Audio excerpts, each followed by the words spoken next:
Ebanghelyo sa Ginoo.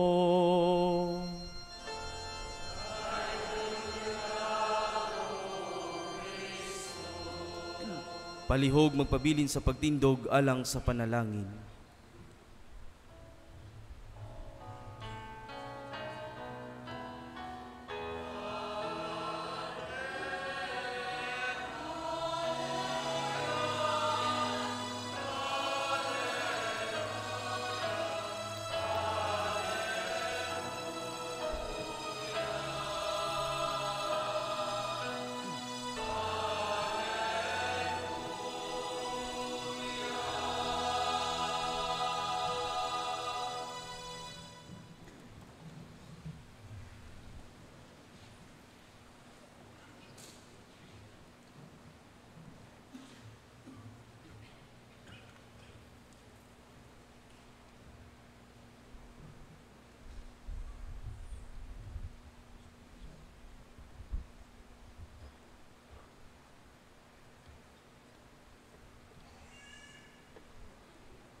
Sa di pa ko magsugod sa akong wali, muhangyo ko ninyong tanan, palihog sa lingia ang inyong mga tapad.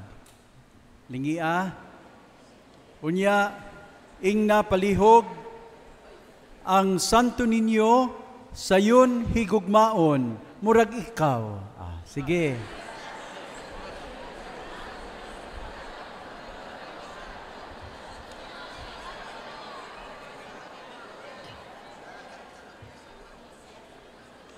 Ang Senior Santo Niño, sayon gyud higugmaon. Sayon gyud. Mga igsoon, nasayod ang Dios nga lisod para sa mga tao ang pagduol o pagsimba kaniya. Ang tao mahadlok, mataha ug magpanagana muduol og Dios nga habog. Dios nga dako, gamhanan ug tua sa layo. Busa gipili niya nga mahimong gamay nga bata. In His infinite wisdom and compassion, God chooses to embody the form of a child, making it easier for us to love Him and to have a relationship with Him. Ang pagkahimong Santo Niño sa Dios, mga igsoon, magpahinumdum nato nga sa paghigugma, di kinahanglan nga kita mahimong dako. Di kinahanglan nga kita mahimong gamhanan. Bisan kita gamay ug ordinaryo, mahimo nato ang paghigugma ug ang pag-alagad sa uban. Ang dakong mensahe sa kapistahan ni Senyor Santo Niño mao ang prinsipyo nga gipadayag ni San Lucas diya sa Ebanghelyo nga atong gibasa karon. Ang magpataas sa kaugalingon ipaubos, samtang ang magpaubos sa kaugalingon ipataas. That is an important gospel principle. Una, ang magpataas sa kaugalingon, ipaubos. Kung sa may buot ipasabot sa pagpataas sa kaugalingon, kini ang tuno sa tawhanong ambisyon. Ang maadunahan, ang mainila, ang magamhanan. Money, prestige, and power. Kini ang tulo ka mga butang nga gituuhan sa mga kalibutanon nga maghatag nilag katungod. Basta naa nimo ning tulo, mahimo na nimo buhaton ang tanan. Kini ang naa sa ilang hunahuna. Kining tulo maoy kanunay gamiton ni Satanas nga pangdani sa mga tao. Murag paon ba? Paon. Sukad pa sa sinugdan. Epektibo man God. Tanawa, kinsa may di gusto madato nato? Kinsa may di gusto mo sikat? Kinsa may di gusto nga magamhanan? Di ba kini man ang linya nga gigamit ni Satanas Sa dihang siya nagpakabitin, ngadto kang Adan ug Eva. Sa dihang gitudluan niya sila nga mosupak sa kasuguan sa Dios. Gididaan ba day kamo sa pagkaon sa mga bunga ning tanaman? That is the question of the serpent in Genesis 3. Nganong di man mo mukaon sa bunga, sa kahoy, nga gidili sa Dios kaninyo? Nagtuo ba mo nga mamatay mo? Dili oy. Gilad lang mo sa Dios. Kay baluman siya nga kung mukaon mo sa bunga, di mo mamatay. Di lang siya gusto nga mahimo mong sama niya. Inikaon ninyo maabli ang inyong mga mata. Kamo na'y muhukom unsa ang maayo ug unsa ang dautan. Mga igsoon, mao kini ang linya ni Satanas. Sa daling istorya, gahom. Ang gahom mao'y gitintal sa yawa ngadto sa una natong mga ginikanan. Kung duna kay gahom, di na kinahanglan og Dios. Tungod kay ikaw, mura na mag-Dios. Mga igsoon, daghang mga tao karon nga kung naa na sa pwesto, feeling nila mura nag-Dios. O kini mao'y sinugdanan sa pagkahagsa sa tao. Bisan karon, daghan paghihapon kaayo ang madani sa maong tentasyon. Daghan paghihapon nga musimang sa dalan nga buot ipasubay sa Dios. Ug mosunod na hinuon sa dalan nga ipasubay sa yawa. Ang dalan sa bahandi, dungog ug gahom para sa kaugalingon. Naadinhi ang problema. Ang tao mangandoy og kwarta, pasidungog ug gahom tungod kay nagtuo siya nga kun mahuptan niya kini, mas taas ang iyang pagkatao, mahimo siyang murag Dios.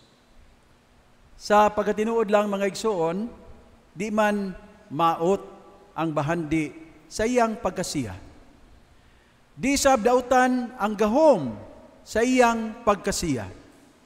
Kami ganing mga pari, may mga pari nga nadili sa inyo atubangan, gitagaan mamig gahom sa Ginoo. Gitagaan mamig otoridad, isip mga pari. Pero kung gamito namo ang among gahom para lang sa among kaugalingon, that makes it very bad. Bisan kami mga pari, kung ang among gahom, otoridad, among gamiton para sa kaugalingon, o garon sa pagyatak sa uban, that makes it very bad. Sama ra pod sa ato, mga ginikanan, magtutudlo, mga opisyalis sa lungsod, sa baryo, ang atong gahom, di man na ato, gipahulam lang sa Ginoo. And it is only borrowed for a time. Di man ni magpabili nato, hangtod sa hangtod, gipahulaman lang ni sa Ginoo. Aron ang gamito nato, dili para sa atong kaugalingon. Please, fathers, please, everyone, listen. We are empowered to make use of it for the good of others. Don't ever ever use it for your own good, because that is not the will of God for us. Siguro makabantay mo mga igsoon, nga kung kita maninguha nga mutaas o musaka, mulayo ta sa Dios. Mulayo ta niya. Mawala ang atong kamatinud-anon, kamapaubsanon, ug ang atong katarong. So, ang magpataas, ipaubos. Mao na ang unang prinsipyo. Ang ikaduha, ang magpaubos, ipataas. Now, this is very important. Mao ni ang dalan nga gusto sa Ginoo nga atong subayon. Nindot kaayo mga igsuon, hunahunaon, nga ang Ginoo mismo mipaubos sa iyahang kaugalingon.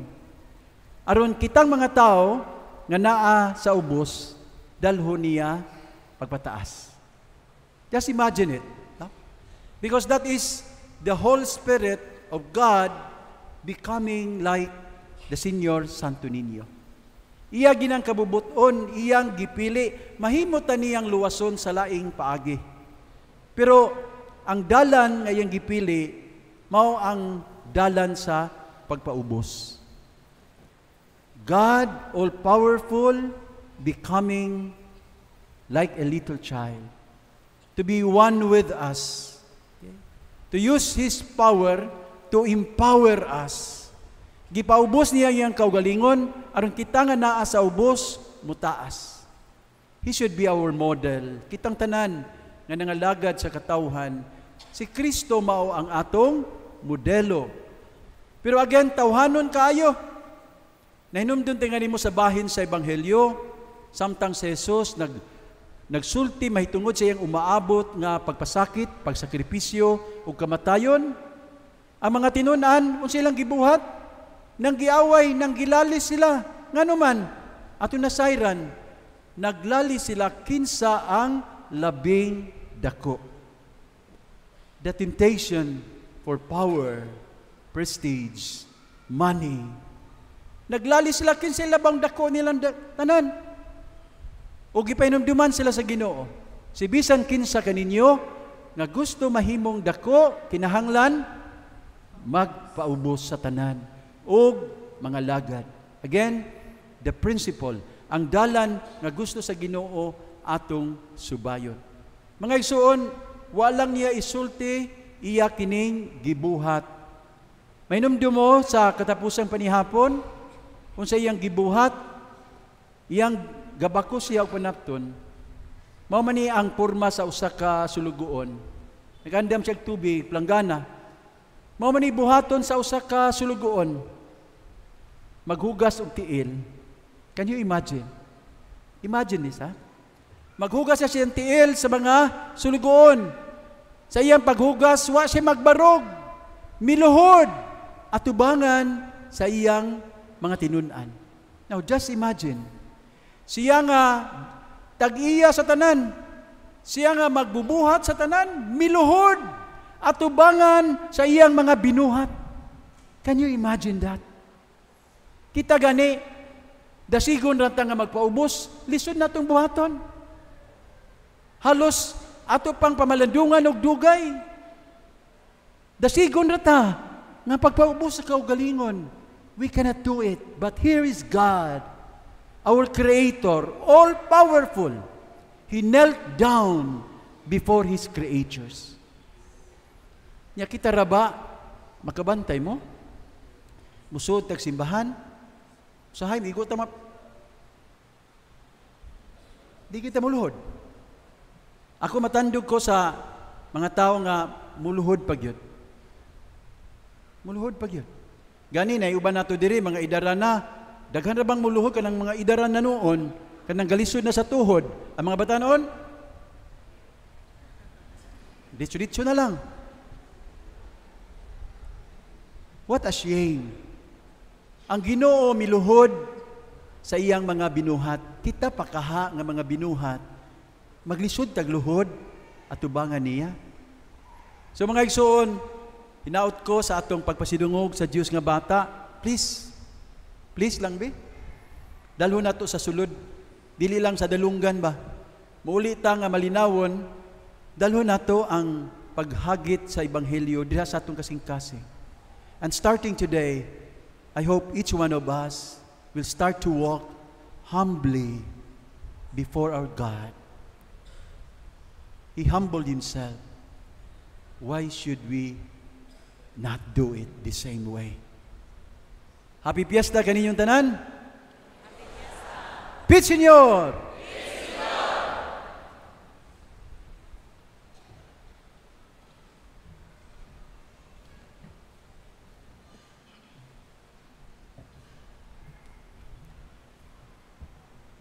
Manindog palihog. Pagdungan kita karon sa pagpadayag sa atong pagtuo. Nagatuo kami sa usa ka Dios, Amahan, makagagahom sa tanan, magbubuhat sa langit ug yuta, sa tanang mga makita ug dili makita.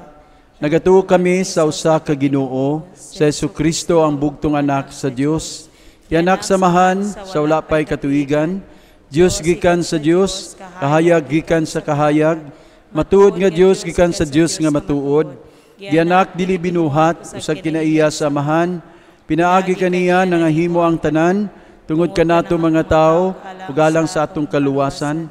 May kanaog siya gikan sa langit, sa lalang sa Espiritu Santo, nahimo siya nga may lawas gikan ni Maria nga ulay, ug nahimong tao.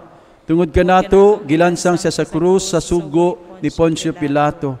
Naganto siya namatay ug gilubong, sa ikatulong adlaw nabanhaw siya aron matuman ang kasulatan.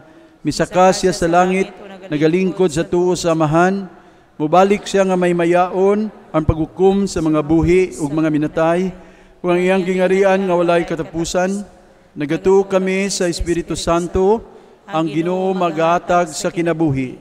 Nagagikan siya sa Amahan ug sa Anak, dungan sa Amahan ug sa Anak, gisimba siya ug himaya, ug misulti pinaagi sa mga propeta. Nagatuo kami sa usa Santos, Katoliko ug Apostoliko ang simbahan. Nagaila kami sa usa ka bunyag alang sa kapasayloan sa mga sala. Nagapaabot kami sa pagabanhaw sa mga minatay ug sa kinabuhi sa umaabot nga kalibutan. Amen.